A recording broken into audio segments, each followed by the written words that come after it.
BJP ये कह रही है कि बीजेपी नीतीश जी के नेतृत्व में चुनाव होगा। ये नहीं कह रहे हैं कि इस 25 से 30 नीतीश ही रहेंगे। जदयू तो उनका कार्यकर्ता है, वो तो कहेगा ही, क्या करेगा। लेकिन मैंने तो कैमरे पर कहा है कि अगर अमित शाह में और नरेंद्र मोदी जी में इतना अगर दम है, राजनीतिक दम है, बिहार को समझने का दावा करते हैं, तो एक बार ये बोलकर दिखाइए कि आपका एनडीए का मुख्यमंत्री कौन होगा जीतने के बाद, कि नीतीश कुमार ही रहेंगे 25 के बाद। ये भाजपा वाले, उनको मालूम है कि भाई नीतीश जी की हालत जो है वो 25 के आगे नहीं रह सकते हैं। अब आप ये पूछेगा कि अगर ये उनको मालूम है तो उनको हटा क्यों नहीं रहे हैं, अपना क्यों नहीं बना रहे हैं।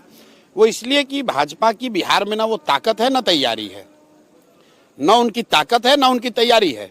उनको लड़ना है इनके साथ ही, तो सोच रहे हैं किसी तरह घिसट पिसट के इनके साथ मिलकर लड़ लें। और उनका अपना आकलन है कि अगर हमको बहुमत मिल जाए कोalition को, तो नीतीश को हटाकर हम लोग अपना कोई बना लेंगे। जेडीयू को कितनी सीटें आप दे रहे हैं? इससे पहले भी आपने कई बार आकलन किया। नहीं, मैं अपना आकलन, जो लोग मेरे को पिछले 5-10 साल में फॉलो किए हैं उनको मालूम है, मैं आकलन एक बार करता हूँ फिर बदलता नहीं हूँ रोज। नीतीश कुमार के जदयू को 25 से कम सीट आएगी, चाहे वो किसी भी कोalition में लड़ लें, किसी भी कोalition में लड़ लें। जब नीतीश बाबू, आपको याद होगा, लोकसभा में इंडिया गठबंधन में थे, तो मैंने कहा था कि अगर इंडिया गठबंधन में लड़ेंगे तो इनको 5 सीट नहीं आएगा। डर के मारे भागे फिर भाजपा के साथ। अभी मैं आपको बता रहा हूं कि नीतीश कुमार को विधानसभा में जदयू को 25 सीट से कम ही आएगा।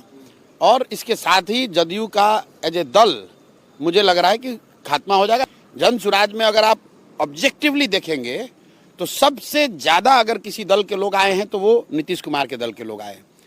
इसलिए कि मेरे साथ उन्होंने पहले काम भी किया हुआ है, इसलिए भी कि वो लालू जी के पार्टी में जा नहीं सकते हैं, क्योंकि लालू के विरोध में ही उन्होंने राजनीति करी है। और भाजपा में वो जाना नहीं चाहते हैं, क्योंकि भाजपा के साथ कोalition में रहते हुए भी अगर वो जदयू में थे तो इसका मतलब कि वो भाजपा के विचारधारा से पूरी तरह से इत्तेफाक नहीं रखते।